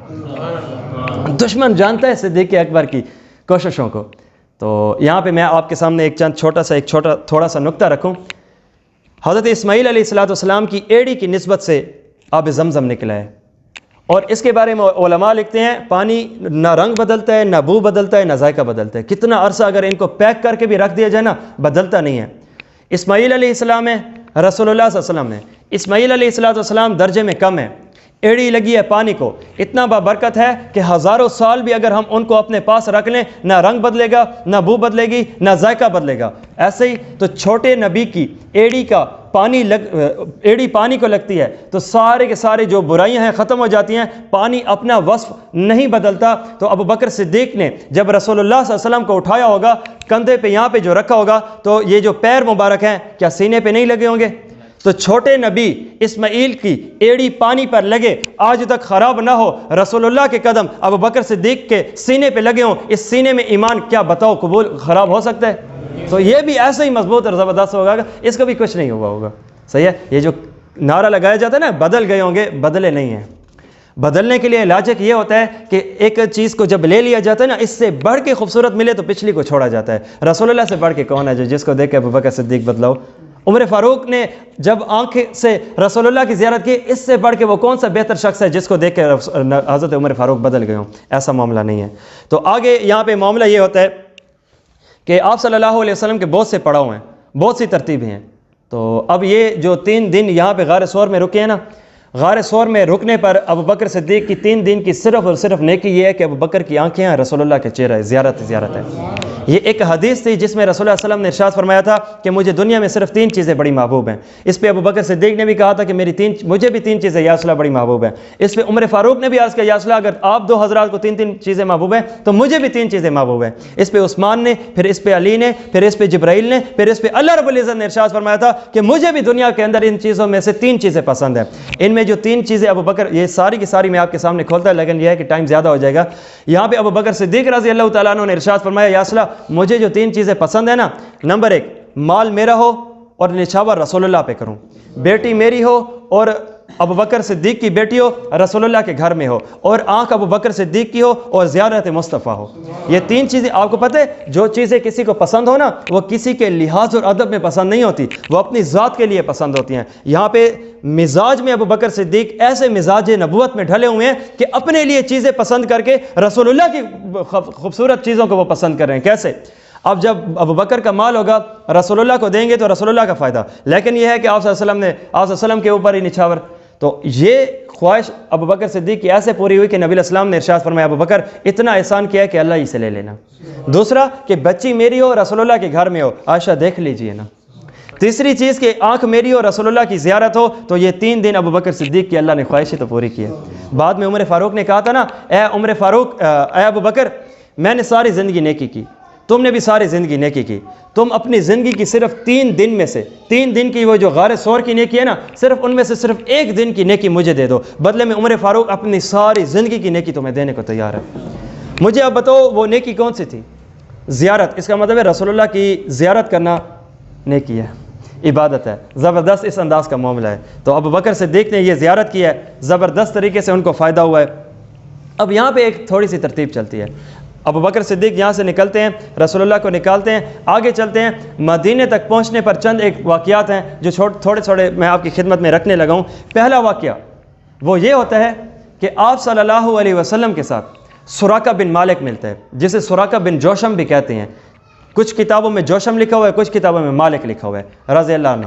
یہاں پہ آپ صلی اللہ علیہ وسلم کے چونکہ وہ انعام ملا ہوا ہے تو آپ صلی اللہ علیہ وسلم کے خلاف معاملہ ایسا چلتا ہے کہ سراقہ نے کہا کہ مجھے 100 اونٹ کی لالچ ہے، تو ابو بکر صدیق نے دیکھا سراقہ آ رہا ہے، تو اس پہ آپ صلی اللہ علیہ وسلم نے ابو بکر کو کہا یا رسول اللہ یہ سراقہ آ رہا ہے، اس کا کیا بنے گا؟ کہا اللہ رب العزت عافیت اور خیر فرمائیں گے۔ تو یہاں پہ ایسا معاملہ چلتا ہے کہ اب نبی علیہ الصلوۃ والسلام مستقل قرآن پاک کی تلاوت فرما رہے ہیں۔ تلاوت فرمانے کی صورت میں جیسے ہی سوراخا آگے بڑھتا ہے تو اس کے جو گھوڑے کے پاؤں ہیں زمین کے اندر دھس دیے جاتے ہیں۔ دوبارہ وہ نکالتا ہے، آگے بڑھتا ہے تو دوبارہ نبی علیہ الصلوۃ والسلام آنکھ دیکھتے ہیں، دھسا دیے جاتے ہیں۔ تیسری مرتبہ دوبارہ بھی ایسے ہوتا ہے، تو اس پہ وہ سمجھ گیا یا رسول اللہ، اللہ کے لیے مجھے معاف کر دیجئے، مجھے سمجھ آ گیا آپ آل حق میں سے ہیں، آپ اللہ کے نبی ہیں، میں لالچ میں ایسے آ گیا تھا، اللہ کے لیے مجھے معاف کیجیے اور معاملے کو درست فرمائیے۔ تو دوبارہ آپ صلی اللہ علیہ وسلم دعا فرماتے ہیں، گھوڑے کے پاؤں نکلتے ہیں۔ اس پر آپ صلی اللہ علیہ وسلم نے سوراخا کو کہا، اے سوراخا، آج تم 200 اونٹ کی لالچ میں یہاں پہ آ رہے ہو نا، وہ وقت بھی کیسا ہوگا۔ اور یہ نبی علیہ الصلوۃ والسلام اس موقع پہ پیشن گوئی فرما رہے ہیں کہ وہ وقت بھی کیسا ہوگا کہ جب کسریٰ کے بڑے بڑے سونے کے خوبصورت ترین جو کنگن ہیں نا، تم عام عوام ہو، وہ زبردست قسم کے حکمران ہیں، ان کے جو کنگن ہیں نا وہ تمہارے ہاتھ میں پہنائے جائیں گے۔ یا رسول اللہ، کیا وہ میرے ہاتھ میں پہنائے جائیں گے؟ جی ہاں، بالکل آپ کے ہی ہاتھ میں پہنائے جائیں گے۔ پھر ایک زمانہ آتا ہے، عمر فاروق کا زمانہ ہے، کیسر و کسریٰ فتح ہو چکا ہے، وہاں کے کنگن ان کو لیے جاتے ہیں۔ عمر فاروق نے بتایا سوراخا بن مالک کہاں ہیں؟ جی یہاں پہ، بوڑھا ہو چکا ہے، ادھر آؤ، ان کے ہاتھ میں پہنائے گئے۔ کہا رسول اللہ کی پیشن گوئی آج پوری ہوئی ہے نا۔ تو یہ خوشی میں سوراخا بن مالک بوڑھے بھی ہیں، صحابی رسول بھی بنے تھے، یوں ہاتھ میں پہن کے پورے مدینے میں گھومے تھے، اور اپنا یہی واقعہ بتایا تھا کہ بہت عرصہ پہلے میں نے نبی علیہ الصلوۃ والسلام کا تعاقب کیا تھا، آپ صلی اللہ علیہ وسلم نے اس وقت کی پیشن گوئی فرمائی تھی، اور جو آج اللہ کے فضل سے پوری ہو رہی ہے۔ تو یہ اس وقت کا زمانہ تھا اور یہ معاملہ تھا۔ آگے آپ صلی اللہ علیہ وسلم کو بھوک لگی، ابو بکر صدیق کو بھی بھوک لگی، ایک جگہ جا کے پڑاؤ کیا جسے کہتے ہیں ام معبد۔ یہ راستے میں ہی ایک واقعہ بنا تھا۔ ان کا اصل نام عاتقہ تھا، ان کے ابو کا نام خالد تھا، عاتقہ بنت خالد، قبیلہ خزائی کی تھی۔ یہ مزاج میں مہمان نواز تھی، اپنا بھی خیمہ بنا رکھا تھا اور 2 اضافی بھی خیمے بنا رکھے تھے۔ اے ام معبد، رہتی تو تم ہو، رہتے تو تمہارے خامد ہیں، یہ 2 اور اضافی کیوں بنا رکھے ہیں؟ کہا ہم جو کھائیں گے، ہم جو پیئیں گے، آنے جانے والے مہمانوں کا کیا ہوگا، ان کے لیے بھی بنا رکھی، اور دن رات انہی کے سامنے بیٹھا کرتی تھی۔ کوئی آئے جی کیا ضرورت ہے، دے دیا، کوئی جائے جی کیا ضرورت ہے، دے دیا۔ قسمت کا کرنا ایسا ہوا کہ رسول اللہ صلی اللہ علیہ وسلم جب پہنچے ہیں، کھانے کو کچھ نہیں۔ اے ام معبد، تمہارے بارے میں سن رکھا ہے، مہمان نواز ہو، بڑی تمہاری ترتیب ہے، تو پھر مہربانی کرو ذرا ہمیں بھی کچھ کھلاؤ۔ کھجور بھی پتہ کی، گوشت بھی پتہ کیا۔ یا اے محمد صلی اللہ علیہ وسلم، اے مسافر، اب وہ نہیں جانتے کہ کیا معاملہ ہے، تو یہ جو ہے کھانے کو کچھ نہیں ہے، اے کاش کے ہوتا تو میں سب کچھ بھی آپ پہ نشاور کر دیتی، میں کسی مسافر کو بھوکا نہیں جانے دیتی، میں کسی مسافر کو تھکا ہوا ہو تو ایسے نہیں جانے دیتی، میں نے اس کی رہائش کا بھی بندوبست کر رکھا ہوتا ہے، میں نے اس کے کھانے کا بھی بندوبست کر رکھا ہوتا ہے۔ اس پر ابو بکر صدیق عرض کرنے لگے کہ نبی علیہ الصلوۃ والسلام کو دیکھا، یا رسول اللہ اب آگے چلیں۔ نبی علیہ الصلوۃ والسلام نے وہ دور سے دیکھا تو ان کے گھر میں ایک بکری تھی، بندھی ہوئی تھی۔ اے عاتقہ، اے ام معبد، اگر آپ مناسب سمجھے تو یہ تو بکری کھڑی ہے۔ کہ حضرت یہ تو اتنی لاغر ہے، ان قریب یہ مر جائے، میرے خامد باہر بکریوں کو چرانے کے لیے لے کر گئے ہیں، اب یہ اتنے کمزور ہیں کہ یہ بکری اتنی بھی نہیں ہے، یہ تو چند ایک دن میں مرنے والی ہے، اتنی بھی نہیں ہے کہ اپنے آپ کا کچھ کھانے کا معاملہ چلا سکے اور جا کر چر کے کھا سکے۔ تو رسول اللہ صلی اللہ علیہ وسلم نے ارشاد فرمایا کہ اے عاتقہ، اگر مناسب سمجھو تو کیا میں اسے دھو لوں، اس کا دودھ کیا دھو لوں؟ تو اس پر انہوں نے کہا کہ مجھے تو مسئلہ نہیں ہے۔ تو بکری کو قریب کیا گیا، بسم اللہ الرحمن الرحیم کر پڑھ کے نبی علیہ الصلوۃ والسلام نے تھنوں پہ جیسے ہاتھ رکھا نا، صحت میں بھی اعلیٰ ہو گئی، تھن بھی بھر گئے۔ اس پہ حضرت ام معبد دیکھتی ہیں، حیرانیوں کی انتہاؤں میں گزر جاتی ہیں، ارے جس کے بارے میں ابھی میں نے 2 جملے بولے ہیں کہ یہ مرنے والی ہے، اب میں یہ جملے بول رہی ہوں کہ بڑی صحت مند ہو چکی ہے، باقی بکریوں سے ہٹ کے وہ چر کے ان کے دودھ تھن کے بھرتے ہیں۔ اور آپ صلی اللہ علیہ وسلم، آپ نے بسم اللہ پڑھی اور ایسا معاملہ، یہ بسم اللہ بھی بڑی عجیب ہے۔ پرسوں ہم نے کیا پڑھا سفر طائف کے موقع پہ، انگور کھانے لگے، بسم اللہ پڑھنے لگے، اداس مسلمان۔ حدیث بخاری کے مطابق تم بسم اللہ الرحمن الرحیم پڑھ کے گھر کا دروازہ کنڈی لگاتے ہو، شیطان کو کھانے سے بھی روک دیتے ہو، شیطان کو پینے سے بھی روک دیتے ہو، شیطان کو رہائش سے بھی روک دیتے ہو۔ اور یہاں پہ بسم اللہ الرحمن الرحیم پڑھی تو دوبارہ بکریوں کے تھن بھی بھر گئے۔ آپ صلی اللہ علیہ وسلم نے دیکھا بکریوں کے تھن ہیں، بھر چکے ہیں، جی برتن لاؤ۔ جیسے ہی وہ جانے لگی، ابو بکر صدیق نے ام معبد کو کہا، دیکھو یہ نبوت کی عطا ہے، رب کے طرف سے ہے، گھر کا سب سے بڑا برتن لے کر آنا، اور جب تک وہ نہیں بھرے گا نا، رب تعالیٰ یہاں سے دودھ بھی نکالتے رہیں گے۔ تو وہ سب سے بڑا برتن آتا ہے، بھر دیا جاتا ہے، بھر کے ابو بکر صدیق رضی اللہ عنہ کو دیا جاتا ہے، پیو۔ ام معبد کو دیا جاتا ہے، آپ بھی پئیں۔ آپ صلی اللہ علیہ وسلم کے ساتھ 2 اور بھی مہمان تھے، ایک عبداللہ بن عریقت تھا جو راستہ دکھا کر آپ صلی اللہ علیہ وسلم کو چلا رہا تھا، ایک دوسرا بھی تھا عامر بن فہرہ، یہ غلام صدیق اکبر ہیں، یہ بھی ساتھ تھے۔ رسول اللہ صلی اللہ علیہ وسلم نے ام معبد کو پلایا،